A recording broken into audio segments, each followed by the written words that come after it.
The autumn wind had that damp smell that always shows up right before the rain, drifting across the parking lot of Miller's gas station on the edge of Portland, Oregon. I remember sitting there in my old Subaru, watching my boy Marcus press his nose to the window like he was trying to soak in every inch of the world outside. He was only 7, but his kindergarten teacher kept telling me he noticed things most adults missed. "Mom, can I get a snack?" he asked, small but stubborn, like he already knew the answer. I caught his eyes in the rearview mirror. At 32, I looked closer to 40, worn down by too many double shifts at Providence Hospital and too many nights figuring out how to stretch $1 after losing my husband in that construction accident 3 years back. "Sweetie, we've got to save money," I told him. And saying it felt like swallowing a stone. "We still have crackers at home." Marcus didn't argue. He rarely did with things like that. He was used to shoes that lasted too long and treats that had to wait. He was used to the tension in my shoulders that I never quite managed to shake. The gaslight glowed a harsh orange as I pulled up to the pump. $23 in the checking account, 40 more in my wallet. And somehow that had to carry us until Friday. Even the medical bill collector's letter in my purse felt heavier than anything else I owned. While I stepped out to pump fuel, Marcus stared across the lot. A group of motorcycles rumbled in, 5 of them, chrome shining even under the gray sky. The riders wore leather cuts, and those bold Hells Angels patches you couldn't mistake for anything else.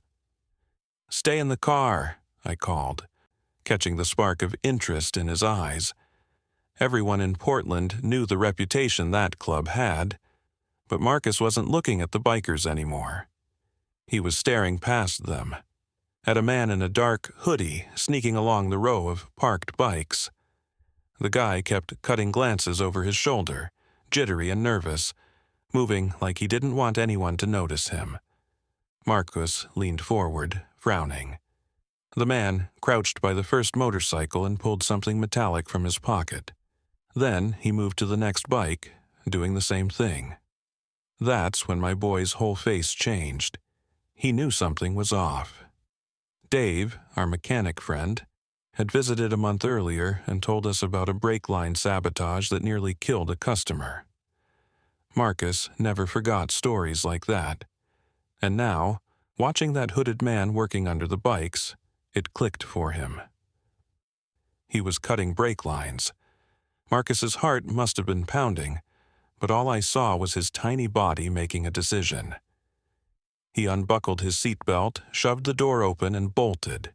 "Marcus!" I shouted. "Stay in the—" But he was already halfway across the parking lot, running straight toward the cluster of bikers who had just dismounted and were laughing about something. "Don't start your bikes," he yelled, his voice high and shaking. "Please, don't start them." Everything stopped at once.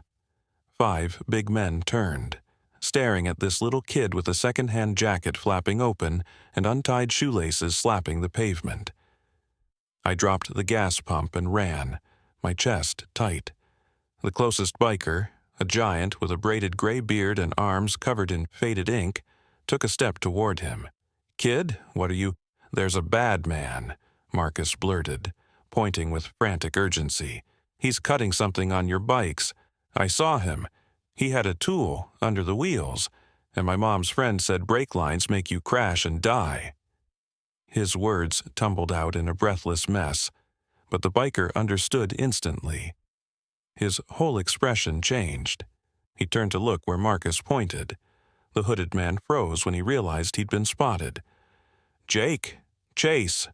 the bearded biker barked. "Check the bikes. Tommy, get that guy." 2 bikers sprinted to the motorcycles. A third, thin, older, and shockingly fast, took off after the suspect. The man didn't even try to fight. He just ran, disappearing toward a running car in the back lot. I reached Marcus and pulled him to me. "I'm so sorry," I told the biker. "I told him to stay in the car. I don't know what—" "Mom, he was cutting their bikes," Marcus insisted, his fear catching up with him. I saw him. Jake, one of the bikers checking the motorcycles, straightened up with fury flashing across his weathered face. "Brake lines," he growled. 3 of them, clean cuts. He moved to the next bike. This one, too. Jesus. The bearded man let out a low, dangerous sound. He looked down at Marcus, and I instinctively pulled my son closer. But instead of anger, something softer crossed the biker's face. He crouched down, bringing himself eye level with my little boy. "What's your name, son?" Marcus," he whispered. "I'm Bear," the man said. His hand was enormous when he held it out. "And you just saved lives today. Do you understand that? If we'd fired up those bikes—" He didn't need to finish. I could already picture the accidents, the metal, the asphalt, the chaos. "I just saw him doing something bad," Marcus said quietly. "Mom says to tell the truth when something's wrong. And if you believe in things like paying attention, trusting your gut, and speaking up even when it scares you, then take a second to like, comment, share, and subscribe to Stories of Old Ryan, because sometimes the smallest voice is the one that saves everyone." Let me pause here and say, if you're reading or listening to this, drop a comment and tell me where you're watching from. Stories like this remind you that heroes don't always look like the ones in the movies. Sometimes the bravest voice in the whole mess belongs to a kid who barely clears 4 feet tall. Bear's rugged, time-etched face softened with a real, warm smile. "Your mom raised you right," he told Marcus. Then he stood and shifted his attention to me. "Ma'am, name's Bear. Sergeant-at-Arms for the Portland chapter. Your boy just kept a disaster from happening. We owe you both more than you know." "You don't owe us anything," I said, my voice trembling even though I tried to hide it. "Anyone would have—" "No," another man said, cutting me off gently. He walked over, maybe late 30s, sharp eyes. A scar dragging across his jaw like a reminder of some rough history. "Most folks? They would have ignored something like that," he said. "Didn't want to get involved. But your son spoke up. That matters. I'm Cole, vice president." Before I could answer, the biker who'd chased the suspect jogged back out of breath. "Got his plates," he panted. "Silver Honda Civic, Oregon, TRJ 847. He's gone, but I saw his face clear." Bear already had his phone out, dialing before the sentence even ended. I stood there frozen, Marcus pressed tight against my leg. I watched these bikers shift, from laughing riders to something much more alert and dangerous. Within 10 minutes, a police cruiser rolled up. The officer who stepped out looked middle-aged, tired, and like he'd seen too many long nights. "Bear," the officer said with a small nod. Call said vandalism. "Attempted murder, Officer Davidson," Bear corrected flatly. "Brake lines cut on 4 of our bikes. This young man here saw it happen." He gestured toward Marcus. Davidson crouched down and took Marcus's statement. My son's little voice grew steadier as he explained exactly what he'd seen: the tool, the crouching, the way the man moved from bike to bike. When the statements were done, I tried to wrap things up quickly. "We should go," I told the officer. "You have what you need." But Bear's voice stopped me. "Your son is a witness to a serious crime. People who cut brake lines don't like witnesses. You understand what I'm saying?" A cold, crawling fear washed over me. Are you saying we're in danger?" "I'm saying it's possible," Bear replied. Cole folded his arms. "The guy who did this saw the area. Might not have noticed you in the moment, but if he's careful, and we know he is, he might circle back." My stomach dropped. My life was already hanging on threads. I couldn't afford danger. I couldn't afford anything. Bear must have read every thought on my face. "There's a diner 2 blocks over," he said. "Maggie's place. Best burgers in Portland. Let us buy you 2 lunch while we wait for detectives. It's the least we can do." Marcus tugged on my sleeve. "Please, Mom, can we?" I looked at these men, outlaws, according to everything I'd ever heard. But my son had just saved them, and they were repaying him with kindness. "Okay," I said, surprising even myself. "Just while we wait." Maggie's Diner was one of those old Portland landmarks that hadn't changed since the 70s. Wood paneling, red booths, chrome stools. The waitress, a woman in her 60s with a warm smile, didn't flinch when 5 HELLS Angels walked in with a tired single mom and a small boy. "The usual, boys?" she called. "And whatever the lady and her son want," Bear replied. "On us." I ordered the cheapest options, grilled cheese for Marcus, soup for me. Maggie looked at me like she could see straight through every tired bone in my body. "2 burgers, fries, and milkshakes for these 2, she said firmly. "That boy needs food. And honey. You look like you haven't had a real meal in a month." She wasn't wrong. I'd been skipping meals to make sure Marcus never had to. While we waited, Cole slid into the booth across from us. "I need to ask you something straight up," he said. "Is there anyone out there who might want to hurt you or your boy?" "My husband died 3 years ago," I told him quietly. "Construction accident. It's just us now. There's no one else. We're nobody." "You witnessed a serious crime," Cole said gently. "That kind of makes you somebody. And if the guy who cut those lines finds out there was a witness, you could become a target." A cold pit opened in my chest. What am I supposed to do? I work at Providence. I can't disappear. Marcus has school. Cole and Bear exchanged a glance. Bear leaned in.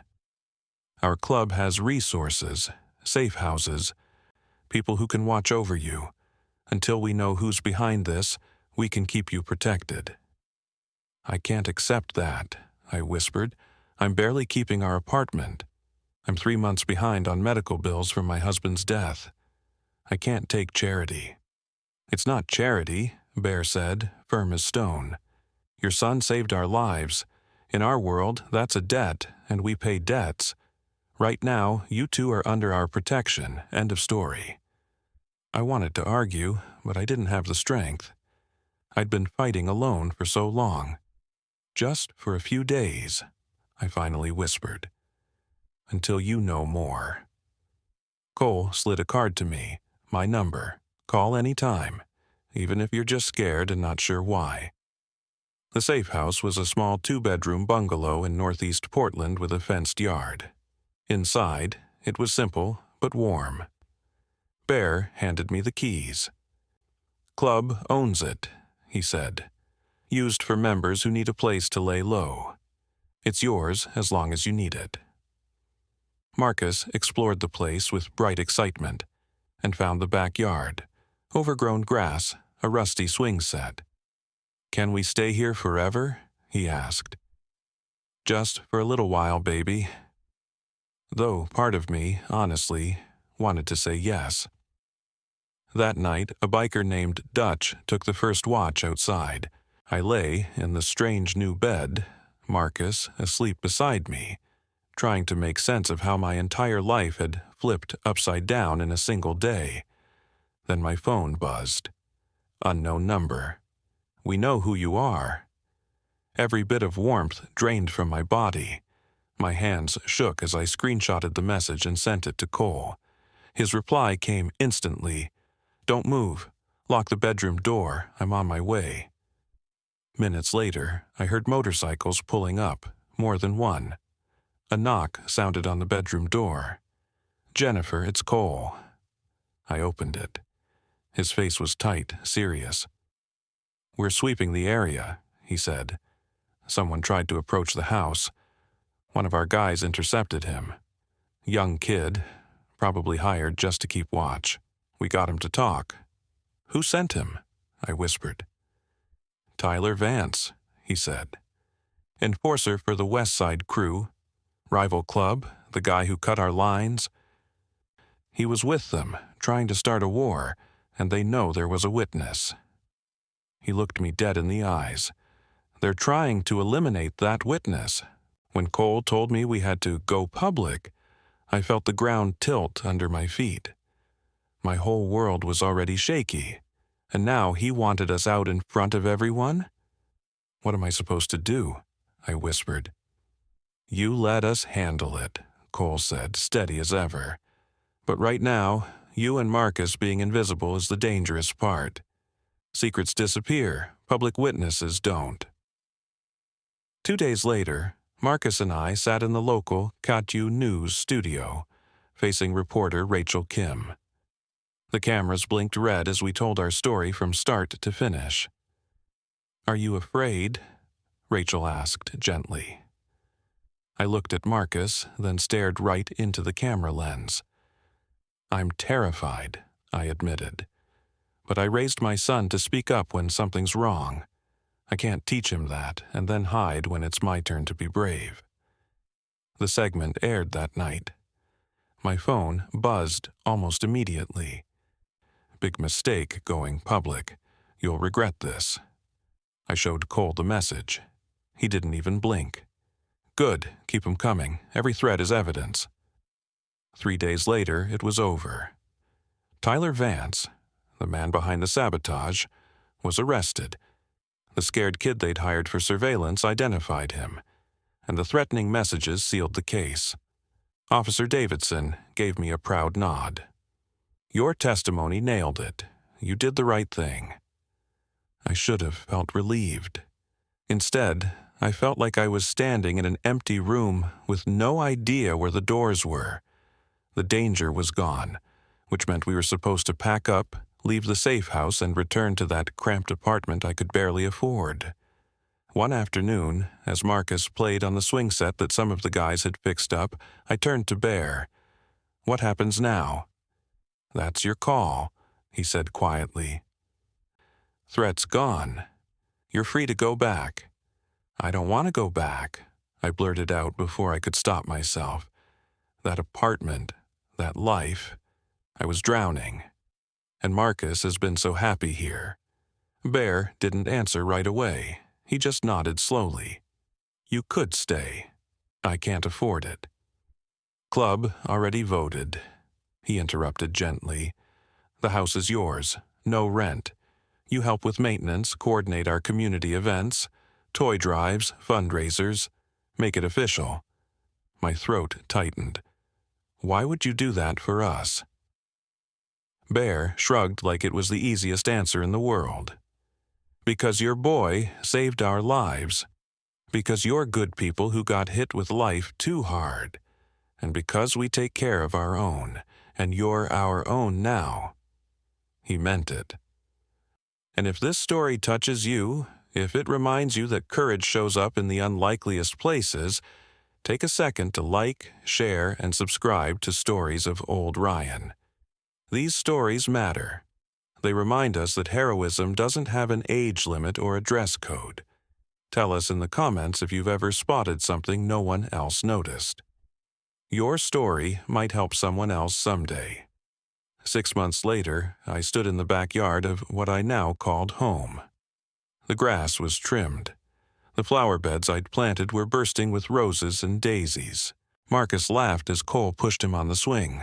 Cole, who had slowly, respectfully, become a part of our lives in a way I hadn't expected.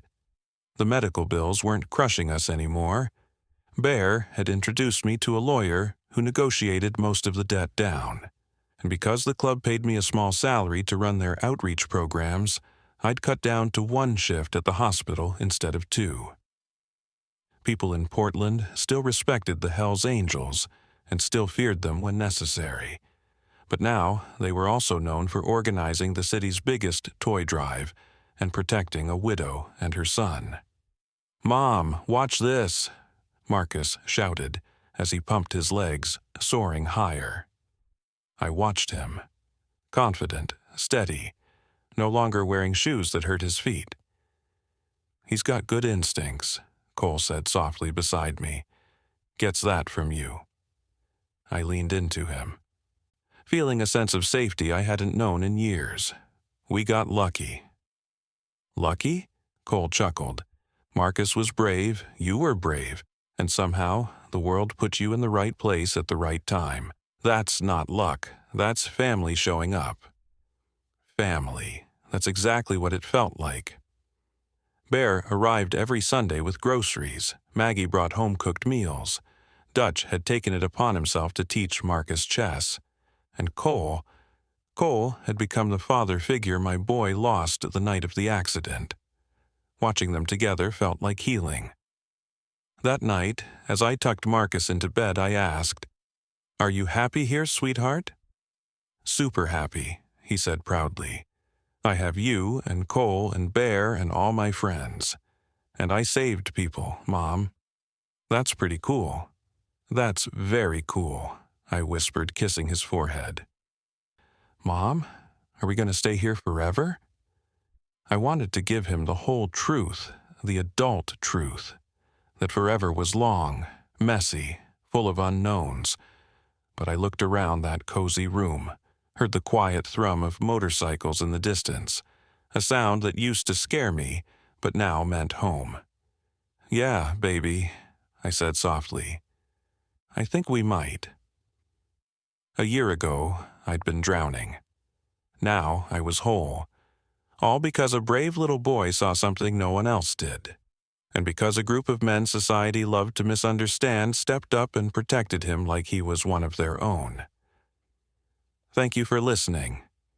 If this story reminded you to trust your instincts, speak up when something feels wrong, or believe in the power of paying attention, please share it. Subscribe to Stories of Old Ryan for more tales proving that heroes walk beside us every day. And sometimes, as I watch Cole and Marcus playing cards at our kitchen table, I realize something important. Sometimes family finds you when you least expect it.